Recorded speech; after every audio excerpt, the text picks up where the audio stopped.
Dude,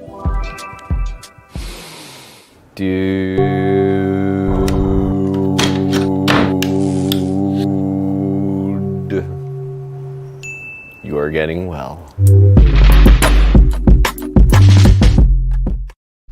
Dude, welcome universe. This is Ben Curtis. I want to thank you for being here. If you are here, don't forget to subscribe, share, and like. And today, it is my pleasure and honor to bring you master coach, friend, inspiration, Preston Smiles. What is up, Preston? Ooh, ooh. Yeah, let's go, Mr. Bubba Curtis. boom. Let's do it. Dude, we're getting well. Let's go. We are. I'm so grateful to have you here today. Thank you for your time, Preston. And let's jump right in. So you are a master coach. Did you wake up that way? Like, did you wake up with all the tools you needed? Yes and no. No, for sure, as far as like actual technical skills. Yes, as far as ability and capacity to step into my gifts. I believe that all of us have unique soul signatures, that all of us have been tapped on the shoulder by the universe, God, Buddha, Krishna, Jesus, whatever we want to call that thing. Just like every snowflake is different, so are we. And each of us have divine curriculums that only we can dispense and give to the world. And a part of my medicine is coaching, holding space for other humans so that they may awaken to the truth of their being. Felt that. And what did you want to be when you were little? When you wanted to grow up? Is this what you wanted to be? You're like, I want to be a master coach. Definitely not that. There was no such thing, and if there was, I didn't know about it. Yeah. So I was 29, maybe. I didn't even know. I didn't know there was a profession called life coach until I was probably 29. Wow. What did you want to be when you grew up? For me, it was I wanted to be Magic Johnson, Michael Jordan. Right? It was all about basketball and acting, and I went down both of those paths. And fortunately, I was born into a family that had quite a bit of trauma and shame and guilt and lots of family scripts and things that I was living. And because my dad was experiencing what he was experiencing around drugs and women and things of that nature, there wasn't much space for me to have my own experience. So by the time I was 13, I was the man in the house and very responsible for everyone. I believed that it was my duty to save my dad and save my mom and take care of everybody. And you can imagine starting at that age with those levels of stress, by the time I was 25, my heart started to give out on me. And I ended up in a cardiologist's office, and he asked me two questions that changed my life forever. The first one was, what's your diet? And I was like, oh yeah, I just eat food. And he was like, tell me about food. I was like, yeah, McDonald's, Burger King, Jack in the Box, a bunch of cheese, all the food, right? What everybody else eats. And he said, young man, that's not food. I was like, come on, man. It's on the commercials. And you got to remember, this is 2005 when this was occurring. So this is before all the conscious things, and there was no such thing as a podcast or anything of that nature. So second question was, what are your stress levels like? And at that point, I couldn't spell stress, let alone know what it was. And he said, tell me about your life. And I described that my whole life, I sort of put my family on my back. Whether they asked me to or not, that's what I believed I was here to do, which is to save them.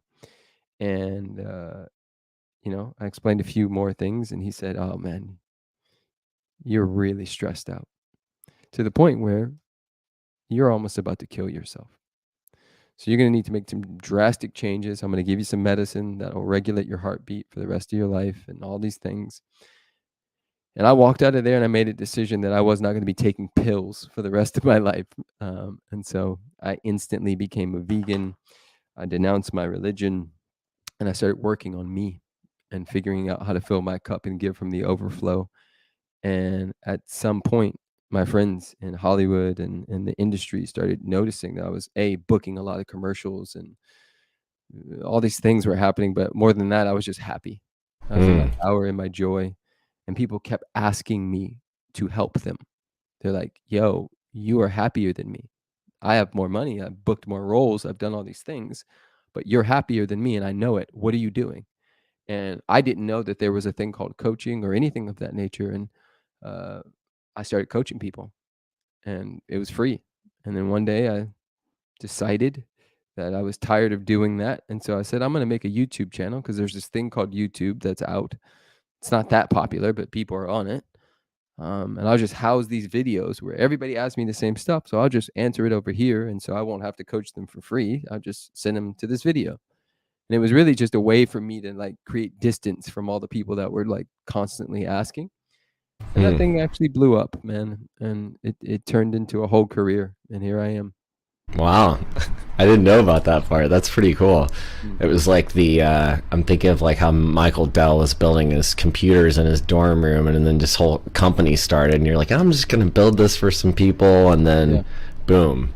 Yep, for sure. I want to circle back a little bit. You said some really powerful things, or some things that hit me, and that was, talking about how you felt like you had to take care of your father. You had to be the head of the household by the time you were 13. You had heart issues at 25, and yet you were still, I mean, from my standpoint, growing up, like being an actor and model, that was like a privilege. Like that was something you had to really work for and had to really want, because everyone told me that was by far the worst. That was career suicide. That was not a way to make a living. My grandfather was like, if you want to stand up for this family, you're going to stay in Tennessee and become a lawyer. Like, what the hell are you doing going to New York? So, I've heard the sort of word permission has come up a lot lately in these podcasts, and I'm wondering who gave you permission to pursue acting and modeling? Where did you find that, where did you find the permission to go after that? Did your mom support you? Did anyone support you with that? Initially, no. But I went to college at Southern University in Baton Rouge, Louisiana, and I did all these things for my mom. Not because I wanted to, not because I should have been there, but because she believed it was the best move for me. 2 years in, my mom called me one day, and she could sense it. She could sense I was, I was a fish out of water. I wasn't supposed to be in college. I had a different type of genius that didn't need to be there. But regardless, she said, "Hey, if you could just do anything you wanted, if we could just wave a wand and you can just have the life of your dreams, what would you be doing right now?" And I said, "Oh, I'd be in LA. I'd move back and I'd be acting. Remember, you put me in those summer camps for acting when I was 12, and I've always loved it." Where did your mom live at the time? She was in LA. I was in Louisiana. Okay. And she said, "Well, I don't think you should quit college, but I do think you should start pursuing that right now." And that day, Wow, go mom. I walked into the theater department. There was a gentleman by the name of Dr. Berger there, and I said, "Hey, I'm from LA, and I want to be in a play." And he said, "Oh, that's interesting, because we have tryouts tomorrow for a play called Love Letters, and it's the lead role." And I said, "Fantastic. I'll go get the play right now."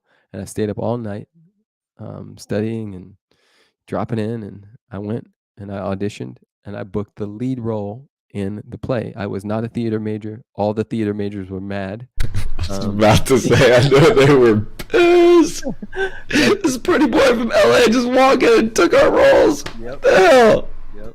And I got that, and that was the bug, man. I caught the bug, and he actually sent me to Chicago to audition for Yale and NTC and all these big schools in theater. And I ended up getting a few different scholarships, including Cal Arts, but I took the one in Louisiana from LSU because they gave me a full ride plus $1,000 a month. And this was 2003, 2002, 2003, 2004. And so for me, that was huge, right? full ride, $1,000 a month.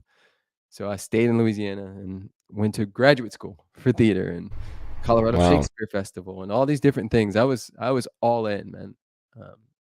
And I was still dealing with a lot of imposter syndrome, and believing that I wasn't actually worthy of what I was going after. So when was the moment you faced? So you're not acting anymore, clearly. What was there a moment when you said, like, I can no longer live this way?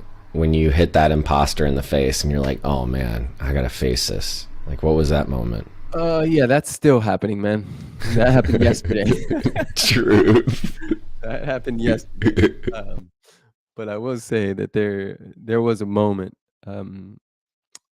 cup full. I'm booking all these movies, and there's this director. He came over my house to talk about the role, and he was looking through my like mini library, and he's like, "This is interesting." I was like, "What?" He was like, "You're an actor, but all of your books are on psychology, spirituality, transformation, personal development." He's like, "Don't you find that odd that everything that you watch, documentaries, everything you're taking in has to do with that and nothing to do with that?" And it was this like light bulb moment for me where I was like, "Oh, I am going around, right? Going around the circumference of the thing and not just walking directly at what my soul is calling me to." And for anybody listening right now, that's always happening at some level, whether it's around a relationship, a career choice, something around your health. Your inner guidance is always speaking. Um, Oftentimes, we have so much other noise happening, and the inner critic, which is the wounded parts of our ego that is trying to keep you safe, it's hard to hear it, or when you do hear it, you ignore it and throw it away because it can't be true. And so what I've done over the years is learn to listen to that thing even when it may hurt, even when it is counterintuitive to what my bank account wants to experience, right? Because I just ended a company called Kaboom.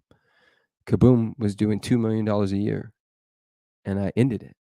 And there's so many of my friends are like, "Why would you do that?" And it's because I'm listening, right? And my job is to listen, to surrender, and to take that inner guidance and move. It's never failed me. I met my wife by listening to that. I've been saved, literally, friends murdered on the same day within an hour of me hearing that guidance to not do something, and then my friends are killed. And so I have so much evidence of listening to that part of me, those parts, that at this point, it's just about surrender. And also know I can't fail. And I know that's true for all of us, right? A lot of people end up, striving, trying to get somewhere because they're trying to prove to their dad, to the bullies, to the people who didn't choose them in high school and junior high school. They're trying to prove to themselves and everybody else that they're worthy, that they're good enough. But the truth is especially when you looked under all those rocks and you've been to the mountaintop, there's no way to fail. There's no way to fail, right? This game is about presence. It's about demonstration. It's about honoring and owning where you are with absolute acceptance and deeper and bigger than that joy. Like bringing joy to the sadness. That's a weird ass statement. But when you really sit with it, you can bring joy to the grief. Fuck, look at this, feel this. Oh, yes. Right? That can be invigorating to be sitting in deep emotions like that. I'm so glad you said that. Yes. Yeah. Yes. Because people, I've been talking about my grief with a smile on my face, and people are like, that's weird. Mm-hmm. Like, you just lost your father and like a child you're preparing for, and you're smiling. And I said, yeah, because like I finally got the joke. Like we're trying to stay alive and hold on to these people and hold on to these things that are meaningful to us. And the older I get, the more I experience life, the more life dies, the more I experience quote unquote loss, but also birth. So simultaneously, everything's dying and being rebirthed. And it's like what I'm hearing from you right now is it's a choice of whether or not you're still going to hold on to that old stuff or allow what's being birthed in your life to actually receive that. And I was screaming and crying in my car yesterday because that's the safest, quietest place I know to not disturb other people. Yes. And I was grieving. I realized I felt like I was going to explode on my wife. I didn't know what to do with myself, why I was so angry. And thank God I've been practicing and talking about grief because I could see my body, my nervous system was freaking out. I needed to go let it out. And there was something in that, like leaning into that allowed, I was like, fuck, this is beautiful. Mm-hmm. You know, my heart is breaking, but it's breaking open. We get it. Pain can be beautiful. Yes. Yet we make ourselves wrong for it. We say, this is bad. I shouldn't show this. And then no wonder we have cancer. Yes. Right. And all that stuff in the world. I'm really hearing that from what you're sharing. It's so amazing that I will say, thank you for giving us permission that you could let go of a $2 million business in search of what your soul is greater speaking than any amount paycheck, you know? Yeah, man. That's really beautiful what you're sharing, and I receive that. I'm going to affirm what you're speaking to on a few levels. We're only as sick as our secrets. And oftentimes, men especially hold so much guilt and shame about some of the things that have been done to them and that they've done to others. And I speak from experience. This is not philosophy. I have fucked people over in this lifetime. And there have been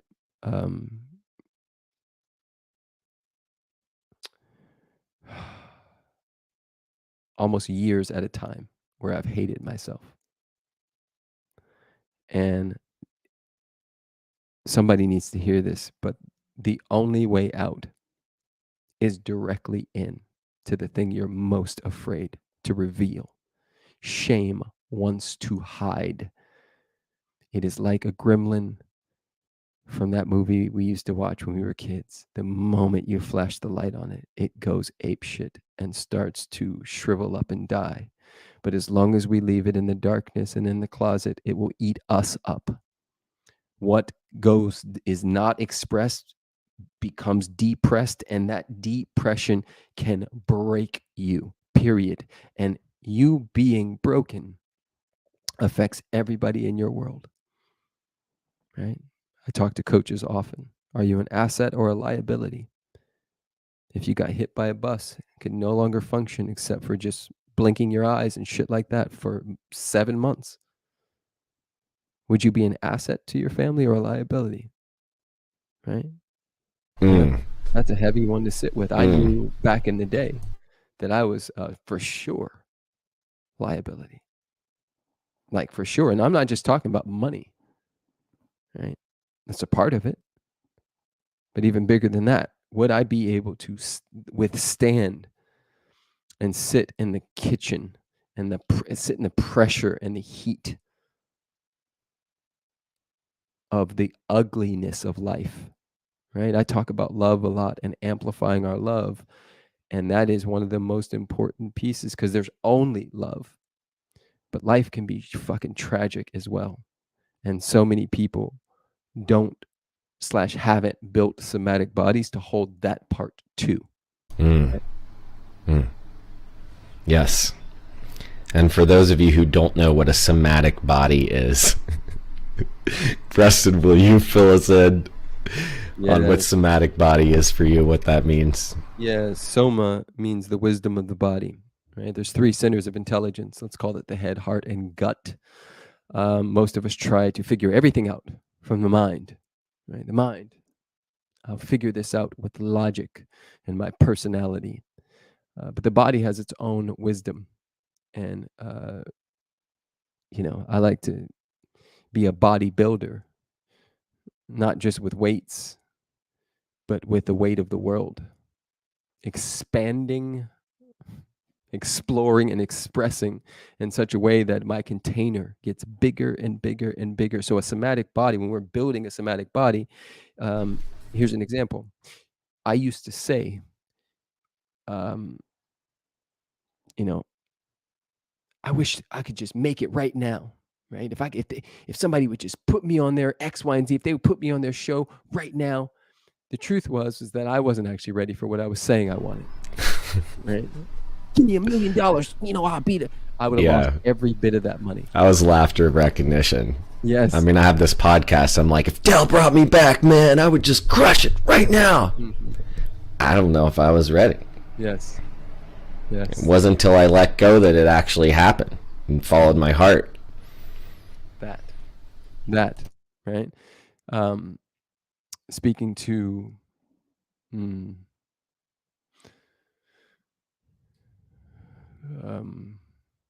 miscarriages, right?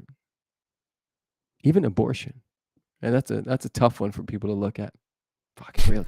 Let's go for it. Yes. Let's do it. It's there. I've had both, right? I've had both, multiple times, and there's something that happens when you go through a certain level of grief around a particular subject that is near and dear to your heart, right?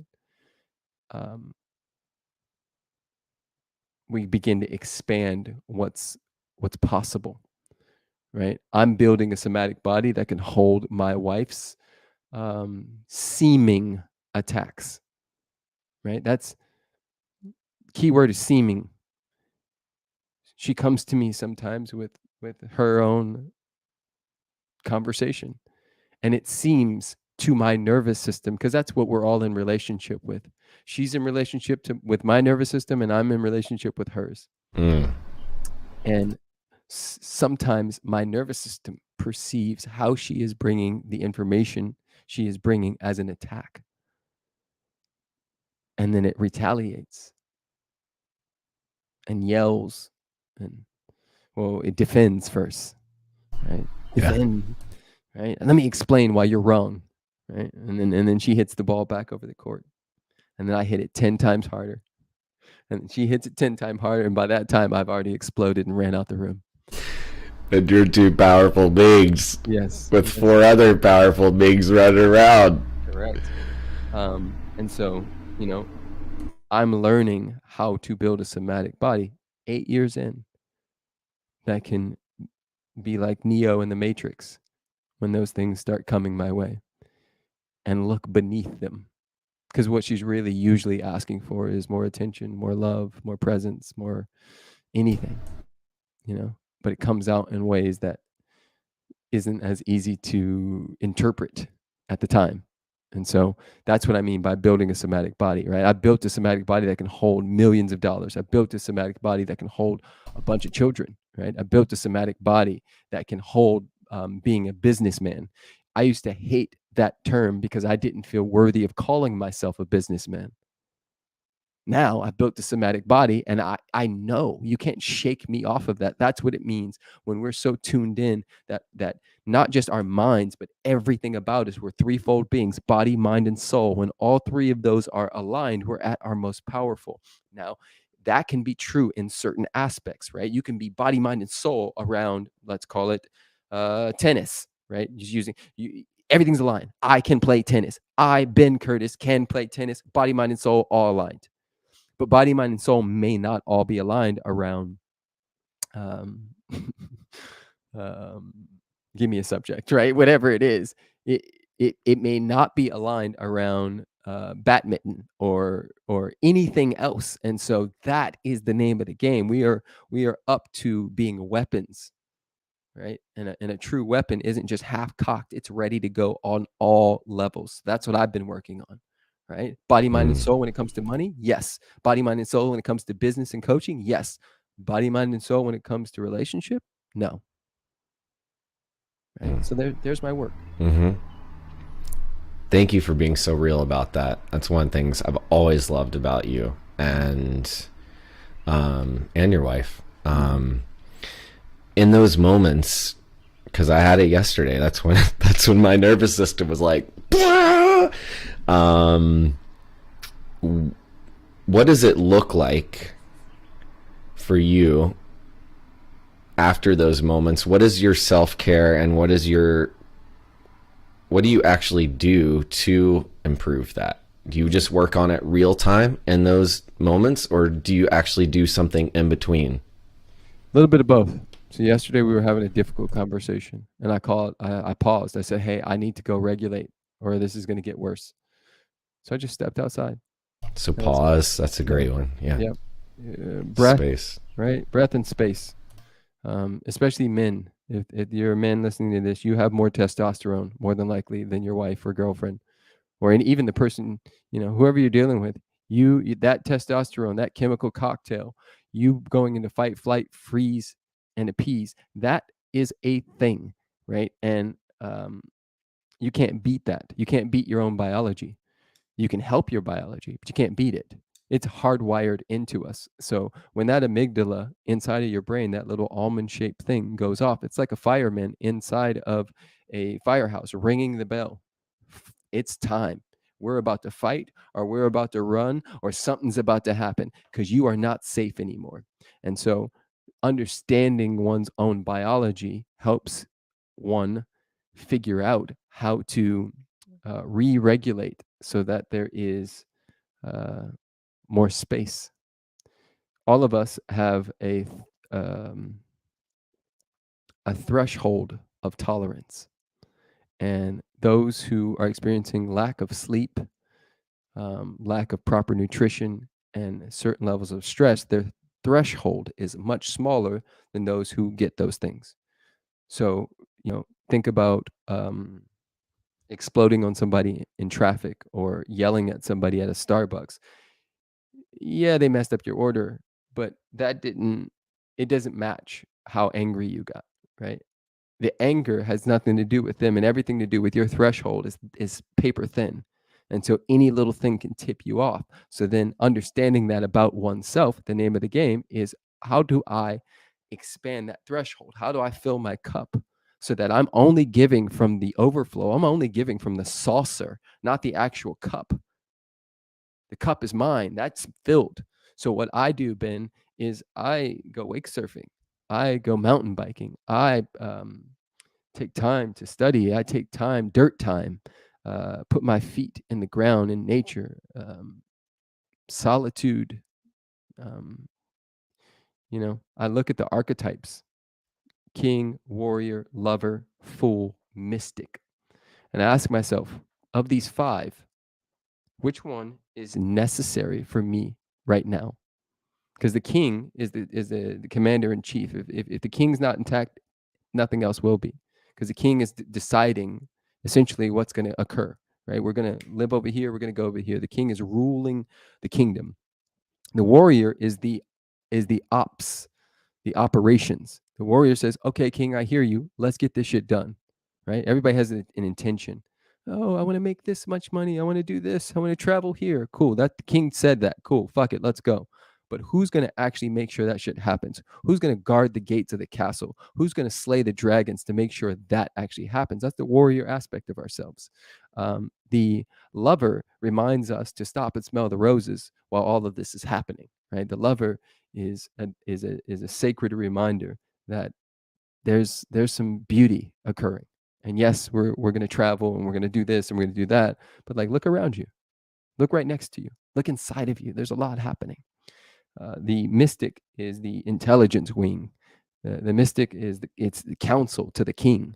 So that inner mystic, like I was speaking about earlier, with the intuition and that still small voice that's always in all ways expressing, listening to that inner mystic and that inner shaman, that inner healer, that inner medicine man, that is where we tune in, tap in, and go into the inner worlds and figure out and find out and take solace in the darkness and the stillness on what we're actually supposed to be doing as we are headed in this direction. And then last but not least, the full energy, the jester energy, is the Dave Chappelle, the Jim Gaffigan energy, the Ben Curtis energy. Dude, we're getting a Dell, we're getting we're getting all the things energy. That is the joyful, playful part of us, the trickster, the comedian, the practical joker, the truth teller, the person and the part of us that disarms other people by tuning into our own joy and bridging the gap between all the seriousness and all the sensualness and all the spiritualness and all the warriorness, and yes to all of that, but also, guys, let's have some fucking fun. Yes. To that, I met Preston Smiles. First of all, if you're listening, I want to say thank you. Don't forget to subscribe and tag someone who needs to hear this. These algorithms are so powerful, and rage is the most profitable emotion in the world. So if you feel something, tag someone. Let's speak the love, and thank you for being here. I met Preston Smiles, well, online first, I believe. Your videos were probably popping, but my friend told me, he's like, man, I want us all to live together. It's time to start working together. We need to go check out this place in the jungle in Costa Rica. I think we should move here. There's something called the Do Lectures happening. It's like TED Talks in the jungle. We're going to go for 2 days. It's going to be awesome. And we're setting up these teepees in the mud and the rain. And then one day, this just like beautiful couple just strolls in, dressed to the nines, and they're leading the naked workshop. And I'm like, of course they are. They're going to be naked, and they're going to tell us to get naked. And there's no way I'm signing up for that workshop. I've been to acting school. I've rolled around with people. My wife is like, I want to do that. All right. Clearly, I'm resistant. This is the thing we need to do, right? I'm learning, like, my ego did not like this, so there's actually something there for me. So I leaned in and said yes. And you and Alexi held credible space and did not get naked, but you allowed such a safe space in several hours that 20 other human beings removed our clothes, to where it wasn't even about whether or not we were naked, but just being completely vulnerable and practicing sharing it all. And I shared something about some harm I'd done to someone. And, there's a lot of harms I've done. And thank God I've stayed through this and cleaned up my mess and faced those when appropriate. But you all really held space for that. And it was the beginning of when I first saw that how I held shame. And you've talked about this shame thing and even this addiction to shame. You suggested a book, Healing the Shame That Binds Us, and I've learned about the body keeps score, and you've mentioned the nervous system. And there's actually more and more people I've talked to in sobriety, and guys trying to get their lives together, and people come in here and that they're like, yes, I want this. But if you look at the patterns, there's so much attachment to shame. And for me, that has been one of the biggest lessons to release for me that I still deal with today. That was such an amazing experience that also helped me see that Cassie and I could be leaders. We could hold space. And from that, I started a retreat that I'm still leading 10 years later now. That's totally different. Guitar, yoga, surfing. But telling musicians that there is a body connected to you that you need to take care of. And that is your most valuable instrument.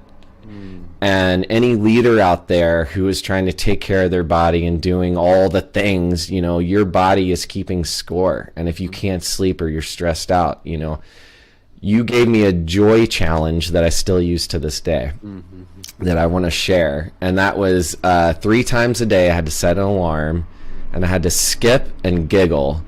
And if I giggled in public, extra points. And I just moved to a new neighborhood like a week into it, and I was giggling and skipping down the block, and you're like, quit smoking pot this week. I'd also start smoking cigarettes. You're like, put that down too, just for a week. You can smoke again, I was literally training my nervous system to get more and more revved up, and I couldn't, and it was getting addicted to that. And you said, just try this for 7 days. And at the end of 7 days, I would just think about it, and I'd start giggling. And I was like, holy shit, I chose something different for my nervous system. This is real. This is brain patterning, and I'm retraining my nervous system. That's exactly what you said. And, you tell a grown human to do that, who's not in a coaching program, and they're like, that's the most ridiculous thing you've ever said in your life. How is that going to help me?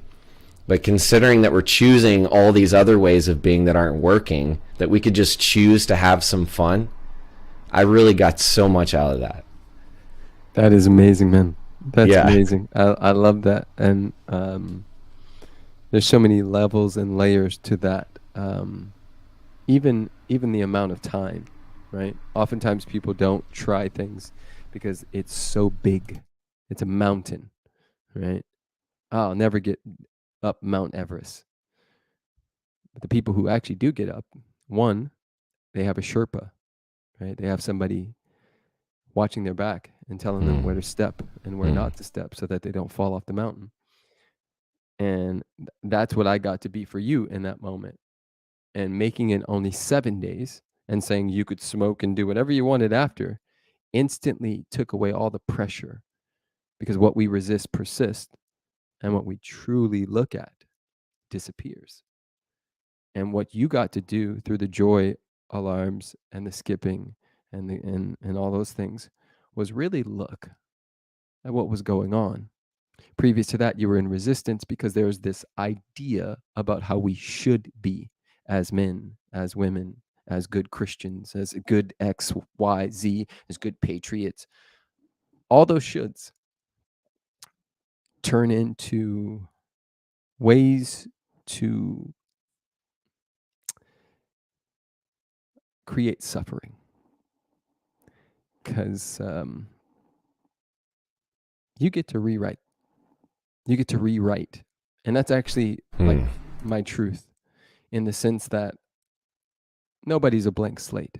Somebody already wrote your script for you, right? When you were born into the family you were born into, in the city you were born into, into the neighborhood, all the things, all of that, the teachers, everybody was writing your script for you when your nervous system and your psyche was forming. But we do get to, in this lifetime, if you so choose, to rewrite that, to reprogram, to you ever have the spinning wheel of death on your computer and you just hold down the button until that bitch force quits, right? That is sometimes exactly what's needed for us. And you even positioning yourself to be in the same space with somebody who could support you was a version of that. Force quit. So do you still use that today? Well, let me preface that question. You have 4 children. You have a partner. You have a business. You have a multi-million-dollar business. Multiple of them. Multiple businesses. Yes. And you're here right now. So how do you do that? I mean, you've been telling us a lot, but what does it look like? Do you have Sherpas? Do you ask for help? How do you do this? Yeah, man. It's all of those things. Number one, I have therapists with an S. I have coaches with an S. I have a mastermind that I belong to and have been in for the last 2 years. I created 2.5 years. I created it, but I created it with a bunch of people who are just as good as me, and nobody's the leader. So the point of it is for us to hold each other accountable and to be the best versions of ourselves. And so and this is one of those things I want anybody to hear, especially those of you who are attempting to climb a mountain, especially around business, money, finances, all that stuff. I've had the good fortune of being around a lot of rich people, self included. And the one thing I'm noticing that they do more than people who are not rich or wealthy is they have no issue receiving support from other people. They are not under the illusion that they need to do it by themselves. They actually know that the best way to get wealthy and rich is to do it in community, is to receive support. And so the more I peek behind the curtain and see that's exactly how it's happening, they're hooking each other up because they like each other, right? And they like each other because they're in proximity. And the proximity is not just based on your skin color and, X, Y, and Z, but that may play a part in it. But bigger than that, it's the energy you're holding, right? It's not fake it till you make it. It's just know that God has never made a mistake. Know that when you look at that rainbow and you say, wow, it is so beautiful, that is the same essence that you live in and live from. Know that when you see that puppy or that baby and your eyes light up and you go, wow, that is exactly who and what you are. That knowing is the secret. It's the secret. And it's one of the things that I'm constantly reminding myself of. No mistakes. All here, all now.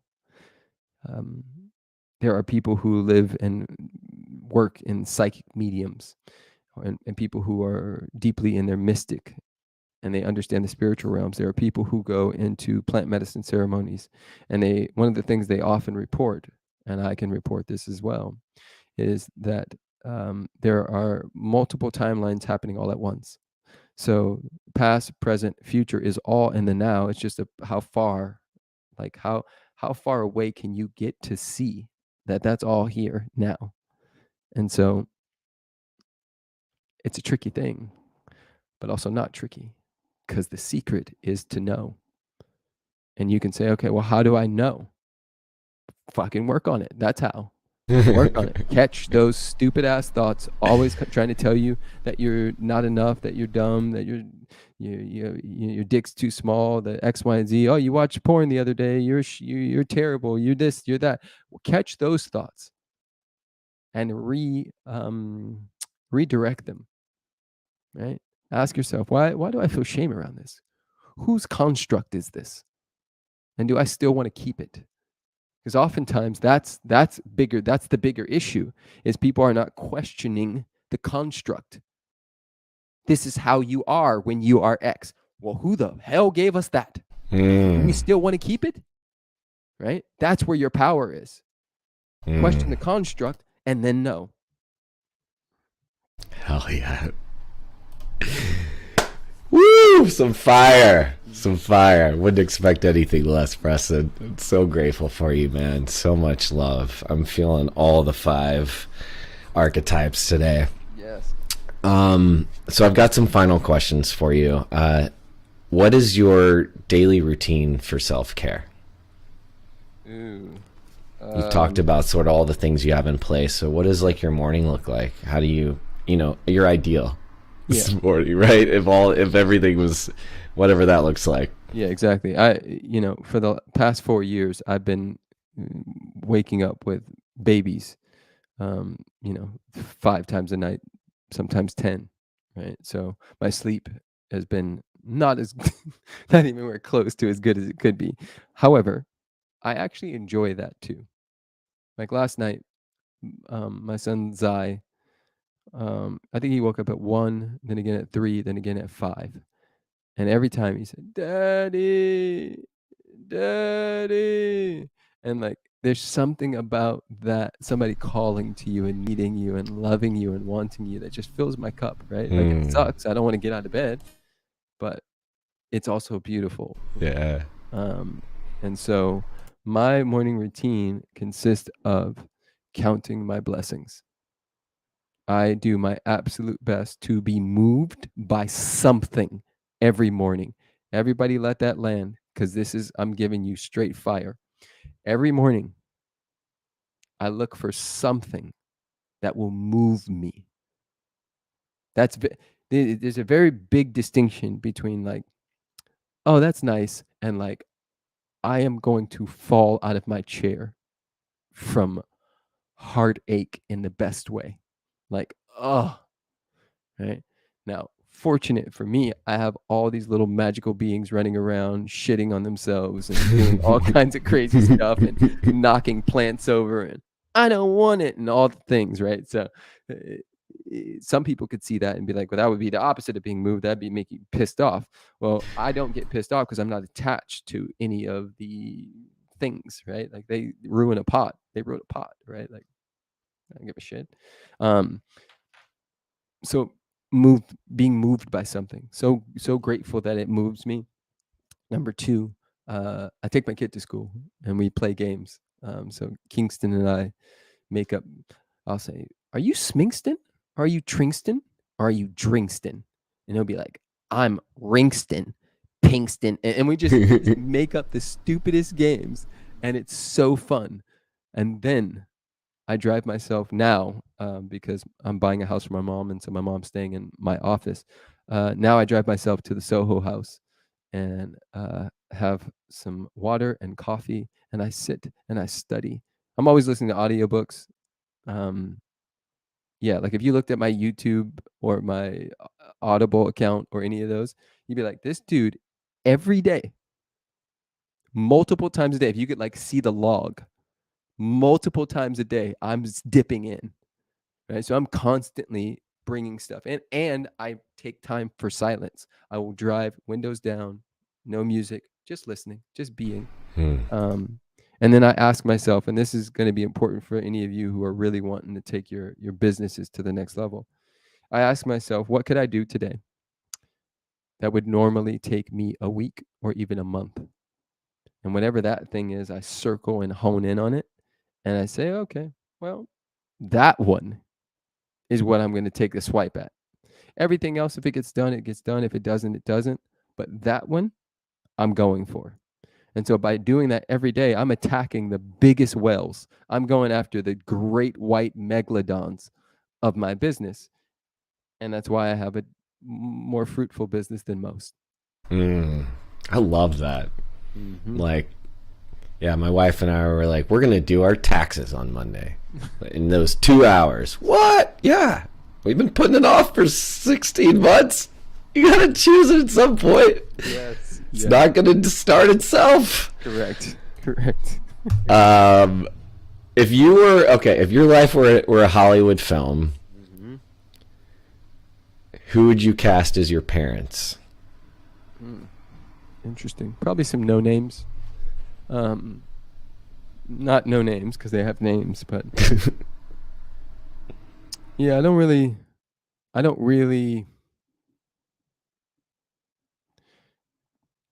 The construct is you make it into the club, and then we just recycle the same people in the club. And the part of me that always wants the underdog to also win would not choose anybody in the club. I'd go get somebody who nobody knows, who's dope as hell, and they would be my parents. That's amazing. I love it. What would be the title of this film?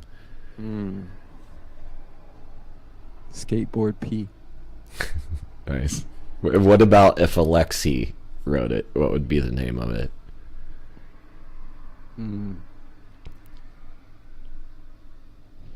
Guns, Germs, and Steel.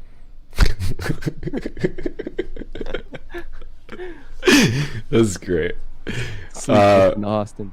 Yeah, God. I wake up grateful every morning. If I'm like shit's hard, I just try to imagine like all your kids running around me. That helps me every morning. I'm like, because it'll come up on my Instagram eventually. Your kids will be there. I'm like, you know what? I gotta enjoy the silence because there's gonna be some kids. That's what we're creating, Yes. Choose these moments.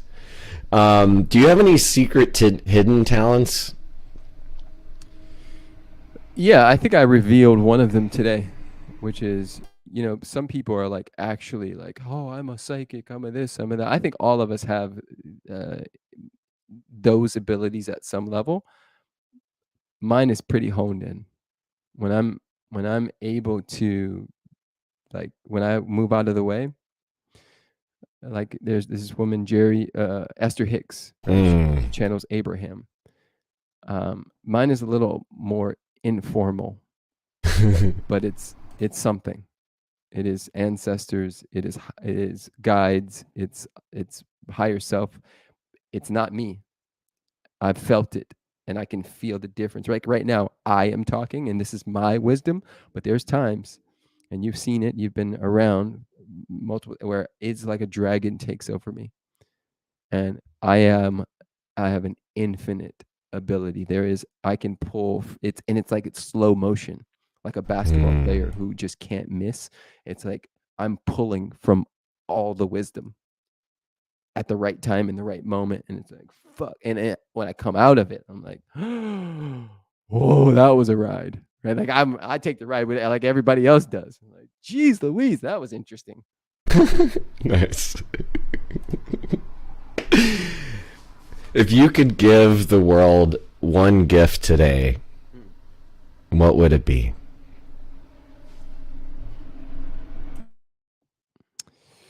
It would be the type of hug and acknowledgement that they've been begging for their whole lives. Like the exact combination that would unlock their hearts. Yeah. That's beautiful. Yeah. Preston, that warms my heart. The last thing I will ask is if you will say, and you've already said it, dude, you're getting well, to all our people out here. Yes, ma'ams, sirs, and gender non-binaries. Dude, you're getting well. You heard it here with Preston Smiles, master coach, beautiful human. I'm so grateful for you and your time, Preston, and to your family and your whole entourage that is supporting you behind the scenes so that you can be here. And big hugs and love to your wife as well. And to everyone who's listening today, anyone who's listening to this, past, present, or future, thank you. Please share this. Please speak, tag, comment what is resonating. Give this medicine away. Thank you for giving it to us today, Preston. Beautiful. Much love and peace.